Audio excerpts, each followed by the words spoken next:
So far we discussed carrier-based modulation schemes for multi-level inverters, right? So where we treated each phase leg separately. So where we treated each phase leg separately. A phase you have separate modulating signals and carrier signal. Similarly for B phase, C phase, right? The control is independent. So A phase you have separate control. So B phase you have separate control, and C phase you have separate control, right? So now we have another methods. So these are vector-based methods. So these are vector-based methods. So where here all the three phases are controlled at a time. All the three phases are controlled at a time. So these methods are known as SVM, that is space vector modulation schemes.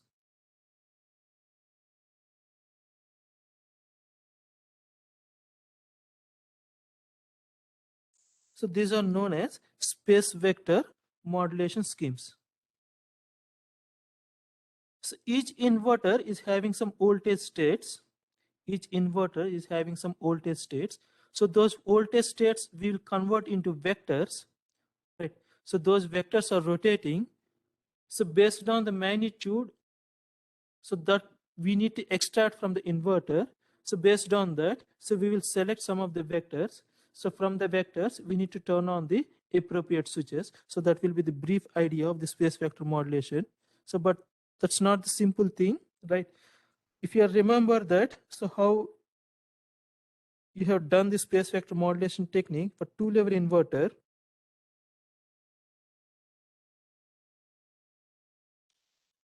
I hope you studied, right? Have you studied this? Two-level inverter SVM. Yes, sir. For PhD scholars, have you studied this? Yes, sir. Everyone, PhD scholars. Studied, sir. Okay. So we'll briefly review this one just next half an hour, right? So that it will be have some continuation.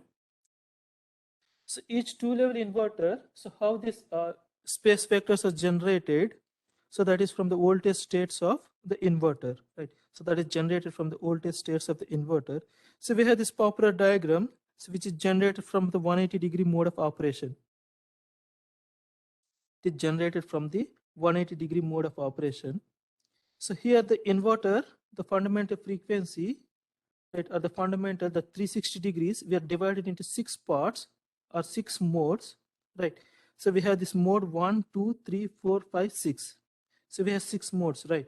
So each mode or each 60 degrees, 3 devices are conducting.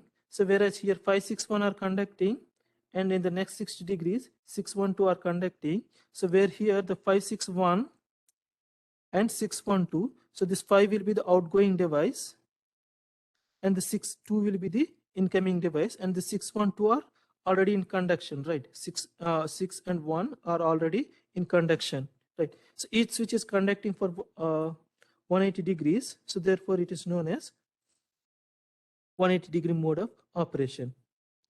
So these are the line voltages. So these are the line voltages. So we cannot obtain the phase voltages directly in two-level inverters. So the only way to obtain the phase voltage is by connecting a load, especially star connected load, so that the load voltages can be obtained. Right. So these are the line voltages, which is varying from plus Vs to minus Vs. So here the width of this one is 120 degrees. So here also this 120 degrees, it is producing a quasi square wave output voltage. And this is the maximum voltage that can be extracted from the inverter. Right. So this will be the maximum voltage that one can be extracted from the inverter. Right. So now if you connect a load across the inverter terminals, especially star connected load, right? So these will be the output voltages. So this will be VA0, so VB0 and VC0. If this is the load, and this is the 0. So you have A phase, inverter A phase, B phase, and C phase. So here is a 5-step, it is a 4-step waveform, so which is where there it will be Vs by 3 plus or minus Vs by 3 plus or minus 2 Vs by 3. So there is no 0 state here. So there is no zero state here.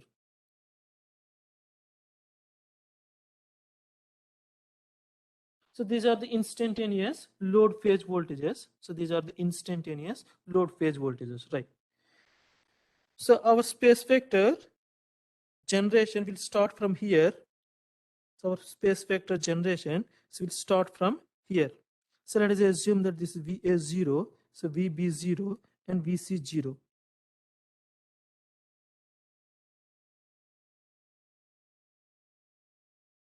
So to generate the space vectors, so which are varying in time, right? So these three-phase waveforms. So these are the three-phase waveforms. So what is the first step in generating the space vectors is to convert this into a two-phase signals, a two-phase waveforms.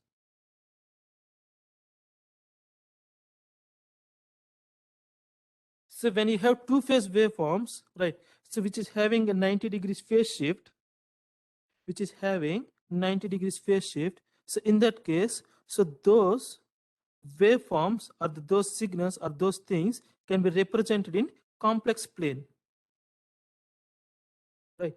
So those things can be represented in complex plane. So that means we have two phases. So those are orthogonal in nature, right? So this angle is 90 degrees. So this can be converted into a complex plane, for example, alpha plus j beta. So this can be represented in a complex plane. So that we have one magnitude and one vector, and that vector is rotating, right? And that vector is rotating. So now what we have to do is we need to convert this into its complex plane by using the three-phase to two-phase transformation. Three-phase to two-phase transformation. So why exactly if you have two phases, so based on that we can divide it into two components, right?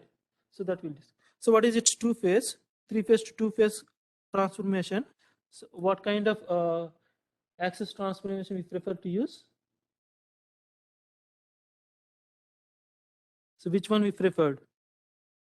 Three-phase to two-phase transformation. What is the first step in SVM? So convert these voltages into alpha beta reference frame, right?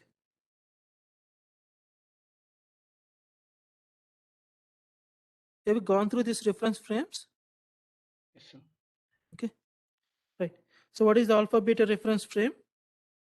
So if you have three-phase signals, like, right, so which are if you three-phase signals are there, right?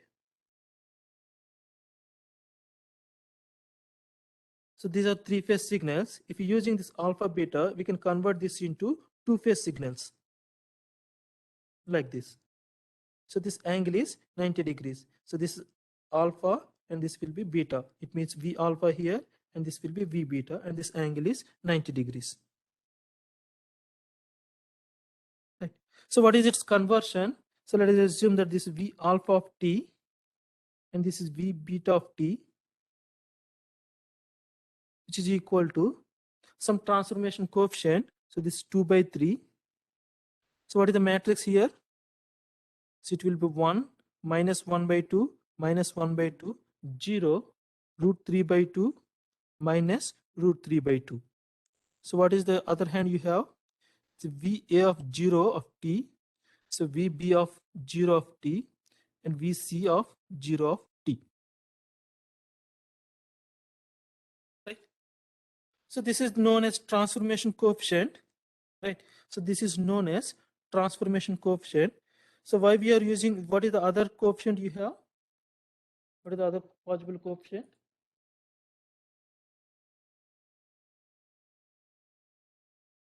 What is the other possible coefficient you have? 1. Hmm? 1.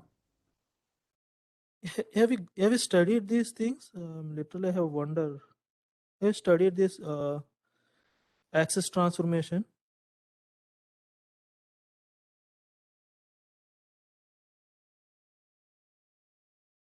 There are two things, right? So one is the amplitude invariant. Power invariant. Invariant, right? And power invariant. Root 2 by 3, sir. So if it is an amplitude invariant, so it will be 2 by 3, and it's a power invariant, so it will be root 2 by 3. Right. So what is the meaning of this one? So what is its actual thing?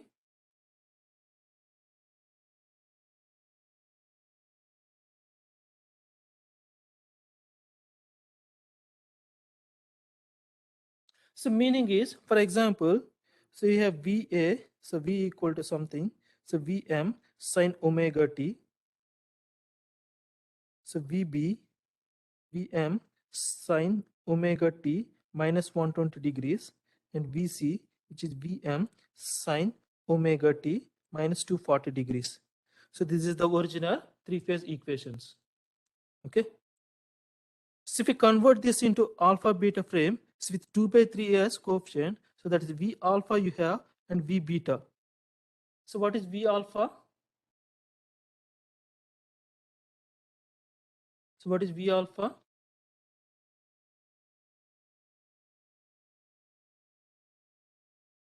What is V alpha?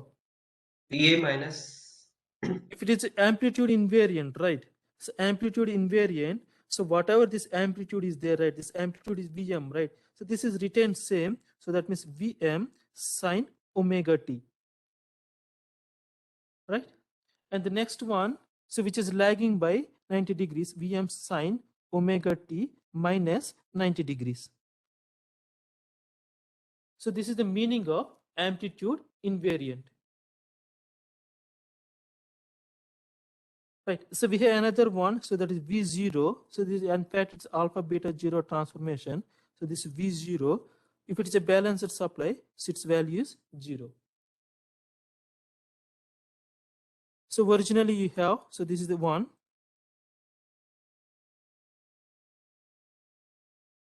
So you have 1 by 2 here, 1 by 2 here, and 1 by 2, and it will be V0 of t.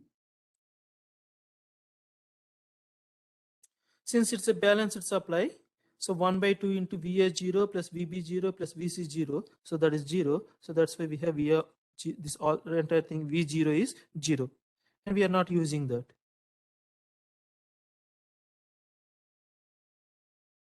So this is known as amplitude invariant, right? So before transformation and after transformation, whatever the VA is there, so V alpha is also same value. So that is known as amplitude invariance. Similarly, you have power invariance, right? Similarly, you have power invariance. So what is the meaning of power invariant?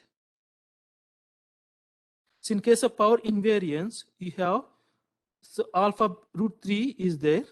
So in that case, if it is a alpha beta reference frame, so the power P of t, right? So what is P of t?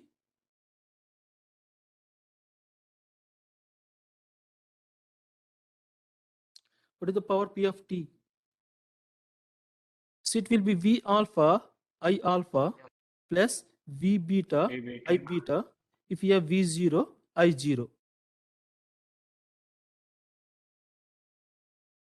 So this is power invariant. Similar, this is active power. And similarly, you have reactive power Q of t. So it will be V beta I alpha minus V alpha I beta. So this is power invariant, right? So why it is power invariant in ABC reference frame, right? So in the ABC reference frame, this power is, so this VA IA, it will be equal to VA IA plus VB IB plus VC IC, right? The same manner you are writing, so that's why it is known as so power invariant. So V alpha I alpha plus V beta I beta plus V0 I0. So these things are very important, right? So for example, so power invariant, for example, if you have amplitude invariant, so that means you have selected 2 by 3. So what is the power expression in alpha beta reference frame? What is the power expression in alpha beta reference frame? So it will be 3 by 2. So V alpha I alpha plus V beta I beta plus 2 into V0 I0. This active power Similarly, reactive power Q of T is, so 3 by 2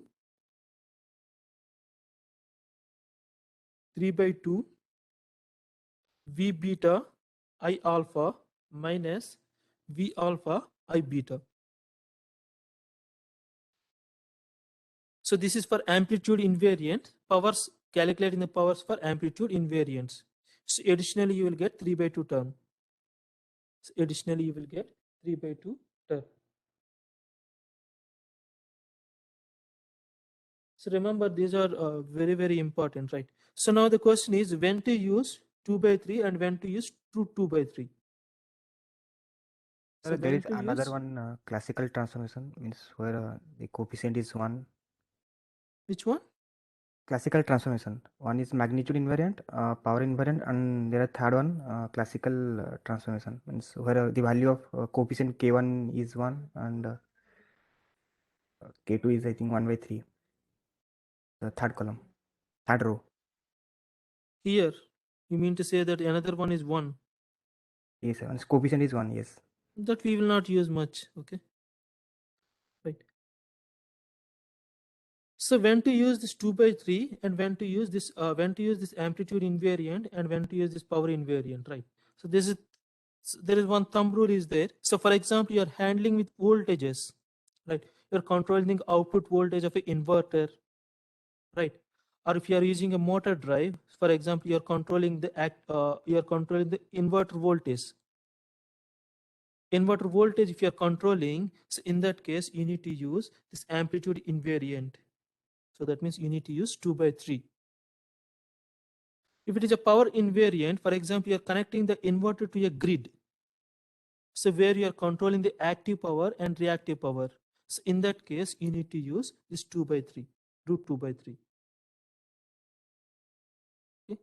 So there is nothing wrong when you use 2 by 3 and root 2 by 3. If you are using that, so by chance or by mistake, you are using that, right? So you have to use that, these formulas. Okay.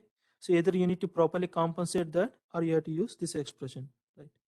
If you are not properly used that, instead of that, for example, 100 kilowatt is the active power. Instead of that, if you use this formula, you may get this 3 by 2 times, right? You may get 150 kilowatt. So that's why you have to be cautious when using these powers. So the best thing is when you're dealing with voltages or voltage control, so you have to use 2 by 3. So when you're controlling the active and reactive power of the grids, you need to use root 2 by 3. So that is the thing. So come to our actual discussion. So this is the 2 cases, right? So these are very important, right? So most of the cases when you're doing a project or anything, when you're controlling the inverter, almost all cases, you have to rely on this. Just a second. Right.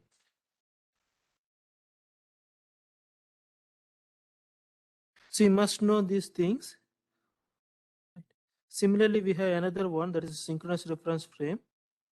Synchronous reference frames. So where these 3-phase quantity or these 2-phase quantities will become DC signals. So that anyway that we'll discuss in a later point of our classes. Right.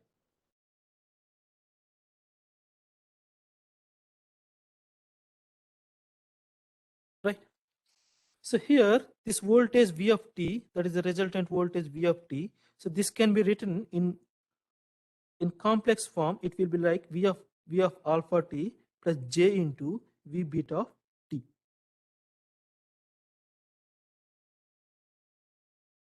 Okay.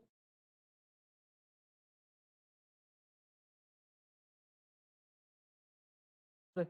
So this can be further written or by expanding this one. So it will be 2 by 3. Right. It will be 2 by 3 and writing this one. So 1 into V of 0. So minus 1 by 2 into, if you are implementing the matrix multiplication, minus 1 by 2 into VB of 0 and minus 1 by 2 into VC of 0. So and all these things. So it will be VA of 0 of t e to the power of j0 plus VB of 0 into t or of t e to the power of j 2 pi by 3 plus Vc of 0 e to the power of j 4 pi by 3. So here e to the power of j is cos x plus j sin x. E to the power of, for example, e to the power of jx is cos x plus j sin x. So this is the one. So this is the voltage V of t. Okay. This is the resultant voltage V of t in terms of Vh0, Vb0, and Vc0. So now come to this. So come to this slide. Right. So here we are calculating the voltage for first mode. This is first one, right? So what is Vh0 value here? What is Vh0? So this is Vs by 3, right? So what is Vb0? At the same time, what is Vb0 in mode 1? Minus 2 Vs by 3. Minus 2 Vs by 3. What is Vc0? So it is Vs by 3 again. Understood? So now substitute these values. So 2 by 3. So Vh0 is, what is Vh0? Vs by 3, right? E to the power of J0. What is minus Vb3? Minus 2 Vs by 3. Minus 2 Vs by 3 e to the power of J2 pi by 3 plus Vs by 3 e to the power of J4 pi by 3. All right.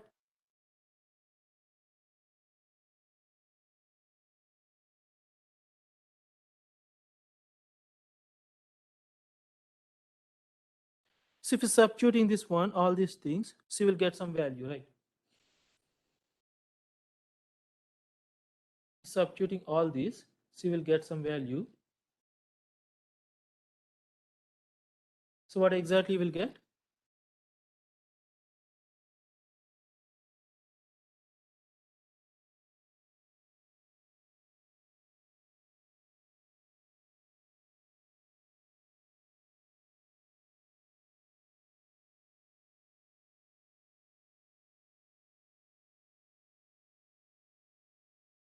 So what you will get? Something like this. In this particular case, you will get 2 by 3. So Vd, right, e to the power of J 5 pi by 3 or something like that you will get. Okay. So this will be the resultant. Similarly, if you are computing for all the cases, so this is for mode 1. Similarly for mode 2. All right. Similarly for mode 2, we consider mode 2. So in case of mode 2, what is the value? What is Vs0? So Vh0 is 2 Vs by 3 and Vb0 is minus Vs by 3 and Vc0, this is also equal to minus Vs by 3. So if you're substituting these three values, so 2 Vs by 3, minus Vs by 3 and minus Vs by 3, so in that case you will get, so you will get a voltage, so which is equal to V of t, which is equal to 2 by 3 Vd e to the power of J0 you will get.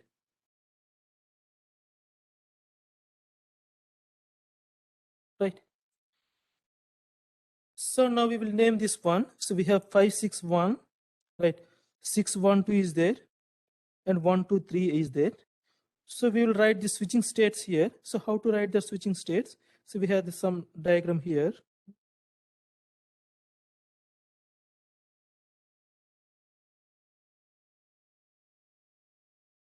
So this is S1, S3, S5, this S4, S6, and this S2, right?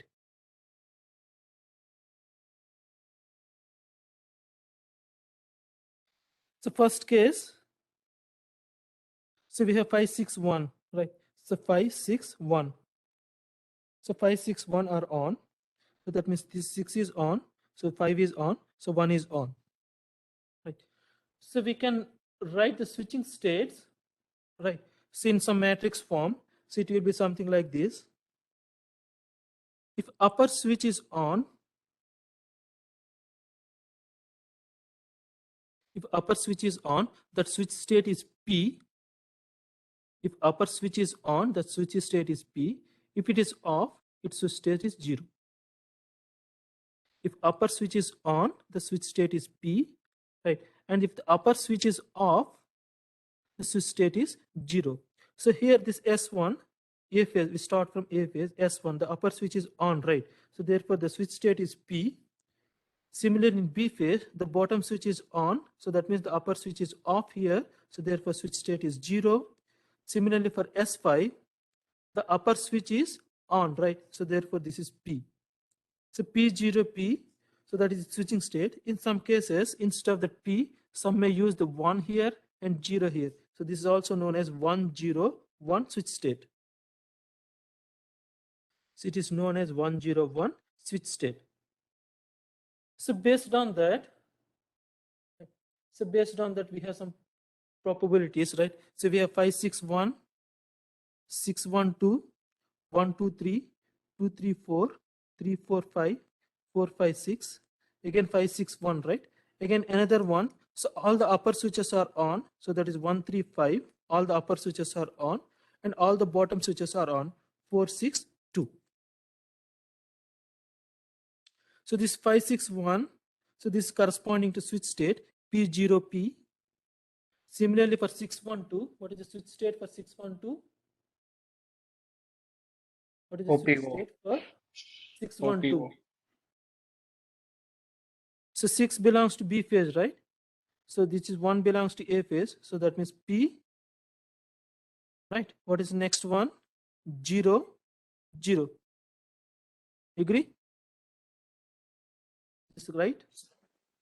P0, 0. So what is the next you have? PP0. So what is 2, 3, 4? 0 P0 and 3, 4, 5. 0 PP and 4, 5, 6. 4, 5, 6. What is 4, 5, 6? 0, 0 P. P0. So 1, 3, 5. All our upper switches are on, right? P, P, P. And this is 0, 0, 0. Understood? So how many switching states you have? 8. 8 switching states, right? So we have 8 switching states starting from 0, 0 to P, P, P. Right. For all these 8 switching states, if you include this in expression, right? If you write this in expression, so something you will get, right? For example, this is for which switch state? So this is for mode 2, right? 612. So corresponding 612 is P00. So this is for P00. If you write the, or if you substitute in this expression, so you will get these things. Okay, so it starts from this PPP. So all the upper switches are on. So this voltage vector or this voltage magnitude or this voltage vector is 0. This voltage vector is 0. Similarly, all the upper switches are off. So this is also 0. Similarly, another one. So this P00 and its magnitude is this one. So PP0. So this is the one. So 0P0 and this PP0 and this is the one. Understood? So if you notice that this is e to the power, all the magnitudes are same. That magnitude is 2 by 3 VD. And we have g to the power of j0, e to the power of j2 pi by 3, e to the power of j2 by 3, and this is e to the power of j3 by 3. So likewise. So that means each one is. So how to represent e to the power of j0 in a complex plane? This is the plane, right?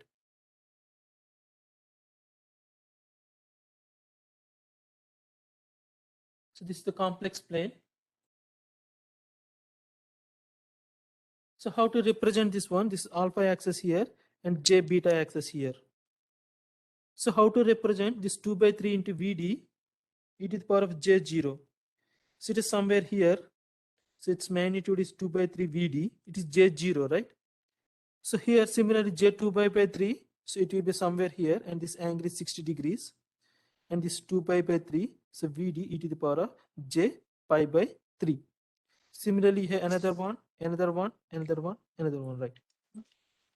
So if we do this one, so you will get like this. So you have alpha axis here and this J beta axis here. So this is corresponding to V1, so which is equal to 2 by 3 Vd e to the power of J0, and this is 2 by 3 Vd e to the power of J pi by 3. Similarly, it is 2 by 3 Vd e to the power of, how much it is? E to the power of J pi by 3. So this is 2 by 3 Vd e to the power of J 4 pi by 3, and this is 2 by 3 Vd e to the power of J pi, and this is 2 by 3 Vd e to the power of 2 pi by 3.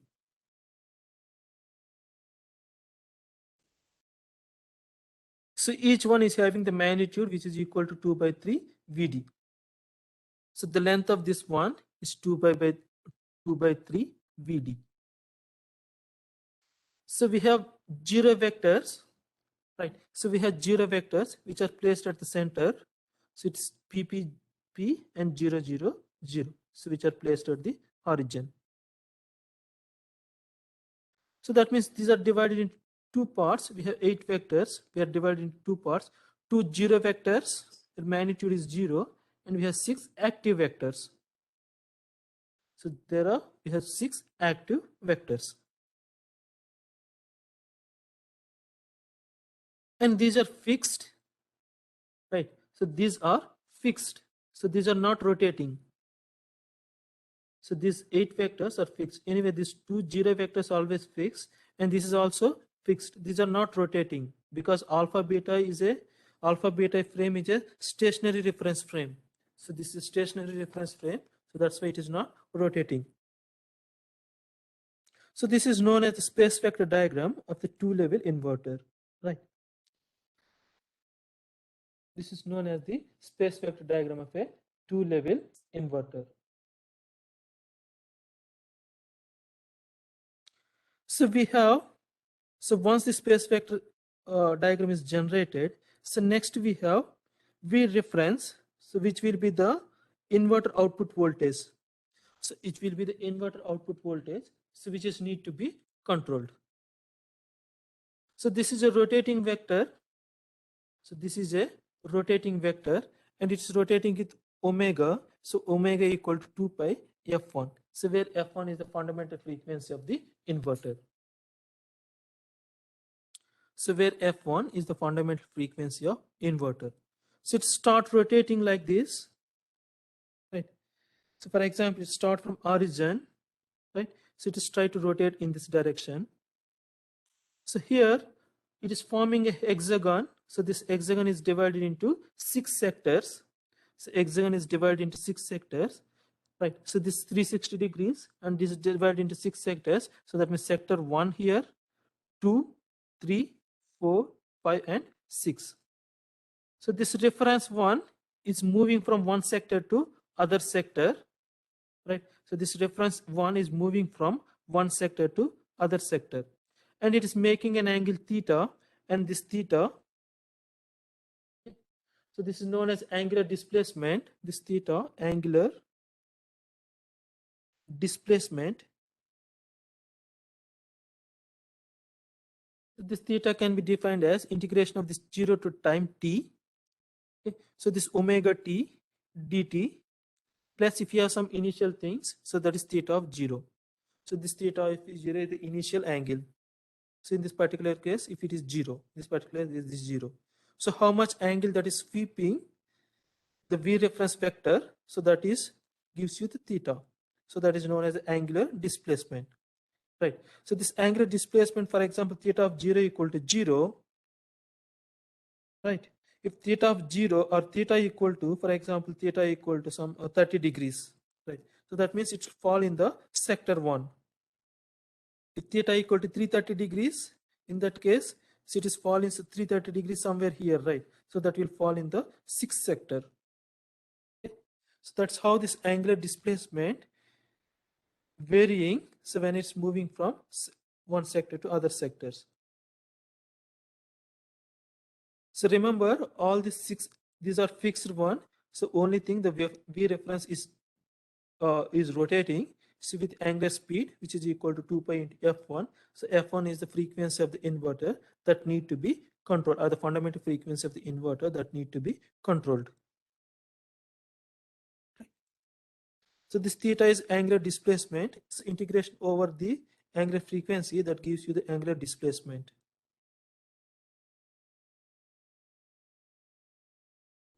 So next class we'll discuss how to control this one. Right. So we'll try to complete that as fast as possible. So you have any questions?